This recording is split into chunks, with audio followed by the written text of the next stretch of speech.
Welcome back to the Invest Like a Billionaire podcast. Today is going to be fun. We've got some of the Aspen leadership team, Bob Frazier, Jim Mafuccio, joining on this episode today. And we're bringing you our second episode in a new series we're doing called Deals We Didn't Do. So the last one we did, I got a lot of buzz. It was talking about preferred equity and when to run like hell from it. So you want to check that out if you haven't listened to it yet. Today, we're going to talk about another deal that we really saw a couple of years ago. And there's a lot of buzz around this. There's a lot of intrigue around it. And we're going to break down the whole story of how this happened. Now, at Aspen, we talk a lot about the deals that we do, but we do a very small fraction of the deals that come across our desk. And looking back, we're very grateful we never, stepped into this one. Though Bob and Jim are going to share some more personal story because the deals that we do at Aspen has a whole different framework and decision-making matrix than what we might invest in personally. Sometimes we'll invest in things personally just to try it out, see if it, what they say it's going to be. And in this case, it did not work out. So this is all about the ATM fraud scheme that has now come to light really a few months ago. And rewinding the clock back to when we first were presented this deal a few years ago, we're very intrigued. But over time, there were a lot of yellow flags, a lot of red flags. And as it's come out now, it appears that it is a Ponzi scheme, or at least a pseudo Ponzi scheme. And we'll get into what that means later. But with that, Bob and Jim, glad to have you back on this series. This is going to be fun. Yeah, thanks a whole lot, Ben. You got it entitled, deals we didn't do. But the fact of the matter is deals we did do. It's just that you didn't do and our investors didn't do, thank God. But Right. Yeah. So I think let's talk about that, right? So let's rewind the clock. Obviously, this was getting a lot of buzz. It came through probably 3, if not 4 or 5 different people that we knew, kind of third-party capital raisers that were all presenting this deal. And for me personally, I was pretty intrigued by it because these are ATMs. And the idea is they're going and buying ATM machines. It's a very high cash flow business, supposedly. And cash is still, used by a lot of especially lower income folks. And it was a high cash business.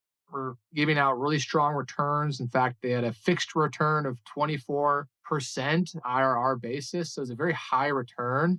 It had a long track record. And for me, as a former commercial banker, I actually had underwritten and did a deal on an ATM business. It was a purchase of an ATM business, a small portfolio. And I remember seeing the cash flows that were being generated from this. So I was immediately intrigued by it. But I'd love to hear from your guys' perspective what your recollection is of, what was intriguing to you, what eventually made you write a personal check just to kind of dip a toe into this investment. I actually remember I was speaking at a conference years ago, the first time I ever heard about it, and talking about what are the best investments to be making in this time. And literally, one of the speakers, one of the panelists up there, respected panelists, said there's only one investment you should be making right now, and it is these ATM funds. This is the best investment in the world. It's the only one you should be making. I'm like, what? So I actually looked into it a little bit and saw the super high returns. And I remember turning to one of the guys repping the fund. This was several years later. And I said, how is this not a Ponzi scheme? I guarantee you this is going to turn out to be a Ponzi scheme, and it was more tongue in cheek, but there was a lot of warning flags. And for me, I wasn't doing the same level of due diligence on my personal investments as I would do on an Aspen investment. When I go take money from third-party investors, the level of due diligence and confidence we have to have is pretty enormous. But a lot of times I will dip a toe personally. And it really is more like, I want to see if there is anything here for my investor. So I'll personally take the risk before I will go and think about raising money from investors. But there was some significant red flags. Well, before we get there, I think a lot of these things are not black and white, right? And there's a reason. I think they raised $1 billion of equity from investors, $1 billion. So this was something that was not just a small mom and pop thing that showed up in your inbox and you're like, I'll take a flyer on it. We'll see. This was being from multiple angles. Hey, this is great. This is awesome. He had a long track record. Let's first talk about the things that were attractive about it. Because a lot of times it's not so easy to say, oh, this is definitely a bad deal. There can be this nuance. Yeah. High returns, monthly cash flows, and yeah, long track record. There's depreciation. I remember a lot of write-off. And the cash flow too, if you think about it, the cash flow is not coming out of one asset in one location. I mean, it's coming out of tens of thousands, supposedly, machines. So if a machine breaks, you know what I mean? It's like when we're in apartments, if you have 10% vacancy, you're in trouble. But, are 10% of the machines all over the country going to stop producing cash flow that they've been supposedly consistently producing? So from all of that standpoint, comparing it to some of the other verticals, yeah, everything makes sense except for the kinds of returns they were projecting and paying. And like Bob said from the beginning, I remember we had conversations that it smelled like a Ponzi scheme. It's like the kind of thing you would do if you were inventing a Ponzi scheme. But the people upstream that had done pretty deep dive due diligence, including, I believe, a bank, underwriting this at some level. And it just, you kind of keep your eye off the ball, and it smelled like a Ponzi scheme and, had some of those warnings, and lo and behold. Yeah. And I think, there's obviously the attractive dynamics of the deal itself, but I will say the other attractive thing is that it came through a lot of what we would have perceived trustworthy sources that were saying they had done due diligence, right? And this is like, if you look back at the Bernie Madoff Ponzi scheme, for example, and I watched the Netflix series, I'm sure a lot of people have as well. It's very, very interesting to see the level of confidence that he was able to build from the SEC, right? The people that are supposed to regulate these things were actually giving him the rubber stamp of approval. So it's sometimes we use trustworthy sources or credible sources that we think are that as a proxy for, well, if they think it's okay, then I think it's okay. It creates a herd mentality, right? And so I think this is, in some ways, it was an attractive thing, but it also can be a yellow flag. It can be something that you need to ask some harder questions sometimes. So, Bob, you want to start sharing some of the yellow flags that you started seeing as you started digging in? Yeah. And the reason I finally got in was, it was a guy who was a good friend of mine, was one of the main guys repping this. And I really trusted the guy. I mean, he's an honest man. And he looked right in my eyes and said, I did the due diligence personally. I verified this. And I'm like, you did? Because if you actually run the numbers of a 24% IRR, and you run that out for 10 or 20 years, I mean, the returns are insane. And that's one red flag. That's one warning sign of a Ponzi scheme, is very, very high returns and high cash flows. And especially, that's after paying presumably the profits of the company and paying all these capital raisers for raising capital. But for me, the reason I finally invested was because of my friend. I mean, that was it. That was the only reason. Even though, all my yellow flags, all my red flags were blinking, were going off. I'm like, I'm going to ignore everything. And because of my friend, I'm going to put some money in. And that is actually a sign of a lot of Ponzi schemes, right? Is that they have trusted third parties. So I'm familiar with some early Ponzi schemes that happened years and years ago. And what they would do was the fraudsters would hire, in this case, a bunch of pastors. So these were people who, by their nature, engendered trust, right? And they had relationships. And these pastors were utterly convinced, they were completely clueless that anything was not 100% up and up. They didn't know. And one, they're a little bit unqualified, right? What's a pastor doing repping an investment, But they were utterly believable. They could have passed 1 million lie detector tests. Why? Because they weren't doing anything fraudulent. They weren't lying. So they were utterly believable and just engendered trust just by their personality and their character and their reputation and everything. And so they're basically credible frontmen. And same with, there was a carbon capture deal. And I remember meeting this wonderful young man at a conference who was repping this carbon capture that turned out to be a Ponzi scheme. And he was just the most delightful man, but again, a little bit out of his depth, right? Not necessarily qualified for that which he was repping, but utterly believable. The other thing that was probably the biggest red flag to me, besides the returns, was they would not share numbers. Yeah. And they would say, oh, it's proprietary information. I want to see a list of ATMs. I want to see production of these ATMs by location. I want to see third party due diligence reports. I want to see an audit. I want to see certainly financials, right? And there was nothing. It literally was trust me. It literally was trust me. And I'm like, come on.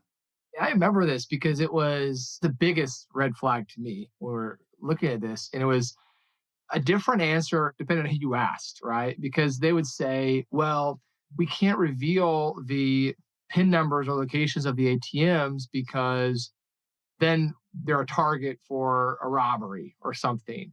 And so it kind of makes sense, but then also at the same time, then just redact the number, redact the location.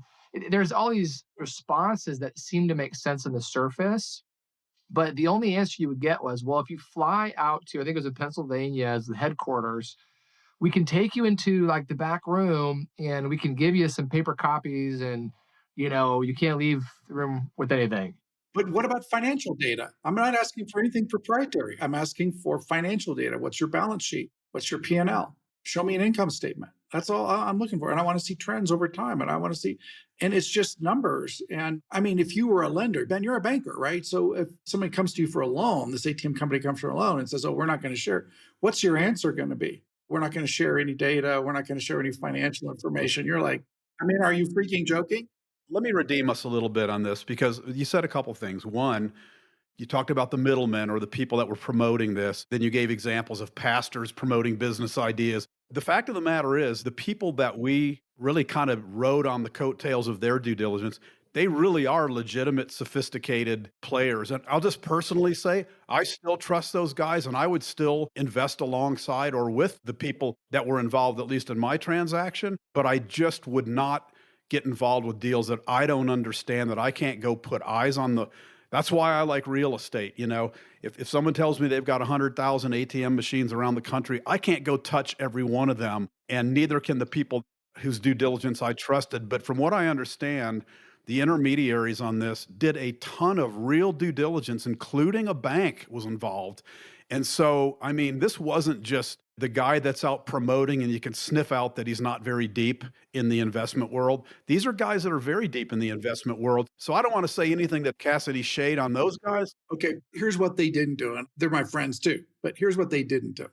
Okay, you and I, Jim, run a giant income fund, right? And that income fund is audited every year. Now, you don't deal with the auditors, but I deal with the auditors. And you know what they do?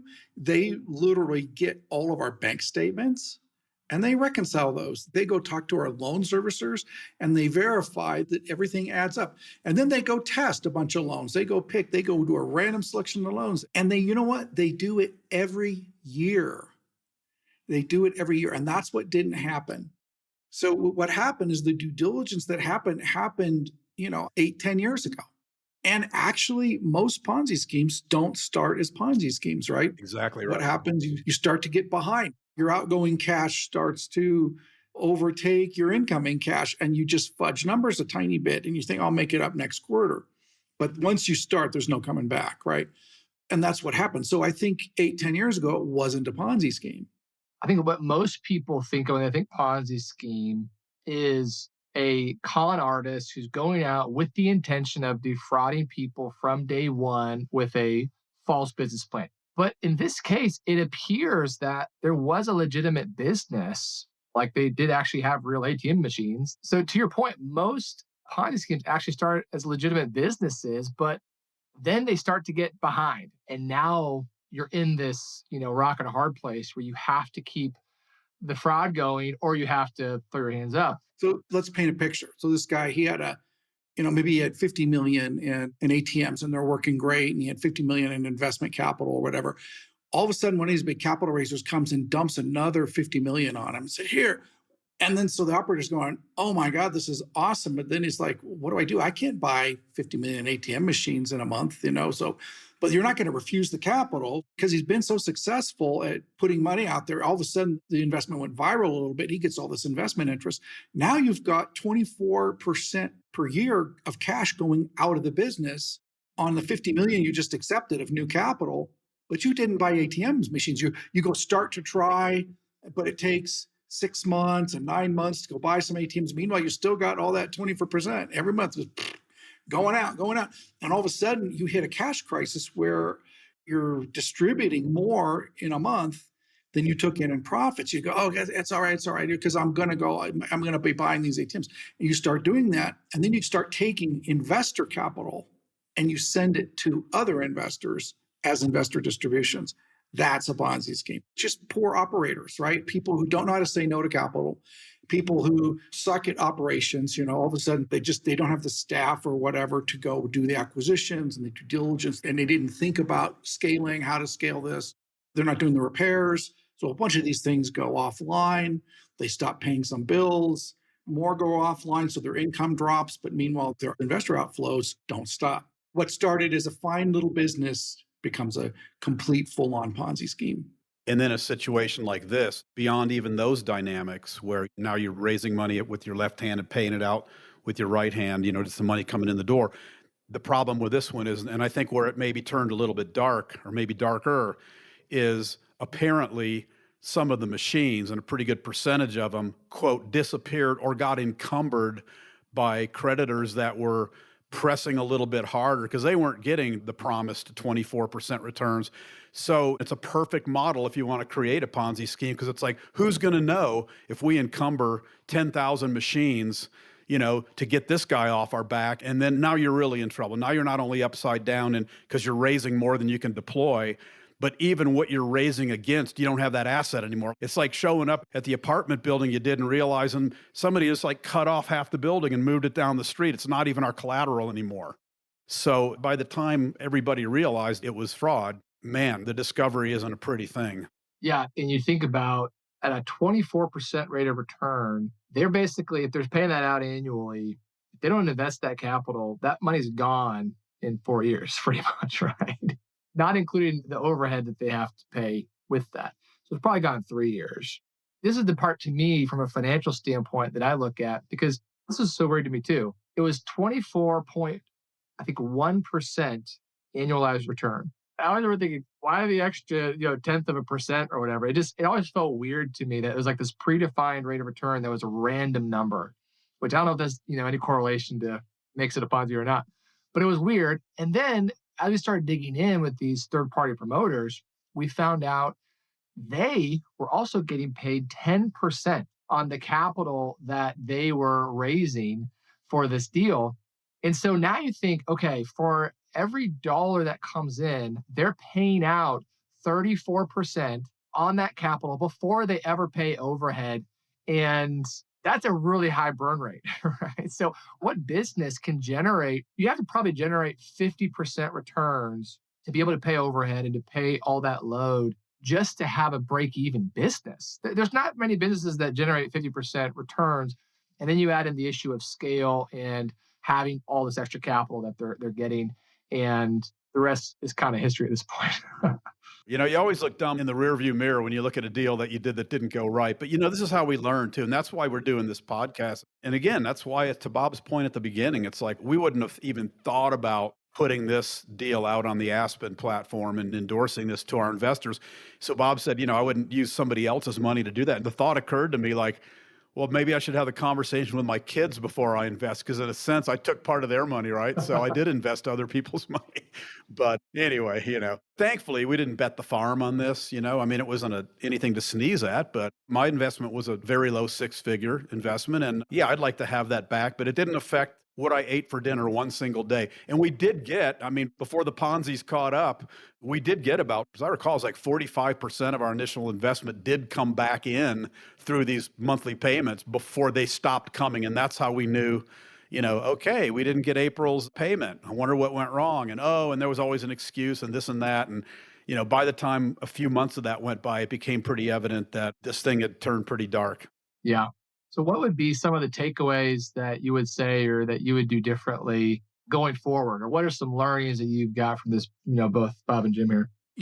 I've just become a much more disciplined investor. If there's any red flags, I'm just not doing a deal. Or even yellow flags. There's too many really fantastic deals out there. And anything that has yellow flags on it, I'm just not doing. So the big takeaways are just, it doesn't matter if your friends are doing it, don't do it. So, and just to really become disciplined, be a disciplined investor. In the book, I lay out really how to do due diligence, how to look at numbers, how to see the red flags, and really how to allocate your portfolios. And I'm just going to be a disciplined investor. I'm going to use the models that are the proven models that make your portfolio work. That's really my big takeaway. Hey, I just ran the numbers on a 24% return. So if you take a $100,000 investment, 24% return for 30 years, do you know what you end up with? $63 million. And on 40 years, $545 million. Well, I think they capped us at 10 though, right? After 10 we were done, or some amount. So yeah, so a $100,000 investment turns into $500 million in 40 years. It's not sustainable. How can $100,000 in ATMs produce that much over 40 years? It just can't. It just can't. And so the numbers were just too good to be true from the beginning. I think to your point on discipline too, I think this is another important thing to think about as investors is obviously discipline in the due diligence, discipline in trusting your gut, discipline in asking the questions that maybe no one else is asking. But the other side of it is that you don't always know. You don't always have 100% confidence going in. And you guys didn't, but you still invested. That's not the end of the world. It doesn't make you dumb. It doesn't make any of us, faulty for trusting people that we thought were credible and still do think are credible. But you also measured your bet in accordance with your confidence level, right? Because I have heard stories of people that invested in this deal. They mortgaged their house. They pulled money from all places they could find and went all in because it sounded like it was the best deal ever. And 24% return, I can go retire off this. I don't have to work anymore. And that's where I think it gets really dangerous, right? And there's always risk in investing. There's no guarantee you're always going to get your money back, but you can have discipline in how you allocate and how much you allocate in accordance with your confidence level. I think that's just an important layer to throw in there, because there are going to be deals that you likely will invest in that won't work out. But if you didn't put in, half of your life savings into it, then it's not going to be a complete wipeout. Yeah, and don't make a more than 5% bet on anything. Don't put 5% of your net worth in any deal. And under no circumstances put 10% in. Under none. Zero circumstances ever, ever, ever. And that is, even if this wasn't a Ponzi scheme, you still don't want to do it. And because, okay, what if they have a partnership blow up and the whole thing evaporates? What if there's a regulatory change, right? Somebody starts to regulate ATMs and they become something, right? What if tariffs happen or a black swan event or something that you can't foresee, right? No one foresaw the dot-com crash. No one foresaw the great financial crisis. No one foresaw, COVID, right? You don't know what's going to happen, and you want to spread your risk out, right, among multiple sectors, multiple asset classes. That's just smart. And the billionaires, that's what they do. Even if this was real, they would never put all their money in one deal like that, right? You just don't do it. Yeah, I'd say the takeaway for me, all of that, and it really gets back down to sometimes simple is the best. And I understand real estate and I understand hard assets. So even like we've done really well in some oil and gas investments. There's an actual well there with actual hydrocarbons, with pumps and maintenance crews and everything else. And we can see the cash flow and we can go touch the thing.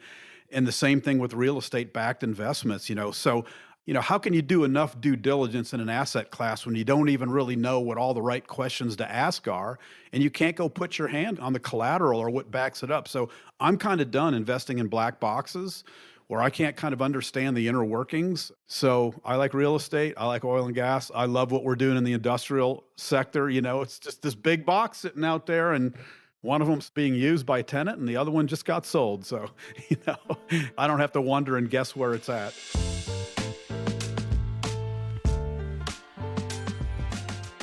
Love it. Well, hopefully, listeners, you guys got a lot out of this. And, sometimes these painful lessons can actually be the best times to reflect and learn from what will we do differently and what are the things that we didn't see, but in hindsight, have become clear. And hopefully, this series, you guys are enjoying it. We always will take suggestions for new things that you guys have. If you want to share those at thebillionairepodcast.com. Be sure to rate and review the podcast if you can. It helps us get this podcast in front of more people. Appreciate you guys listening.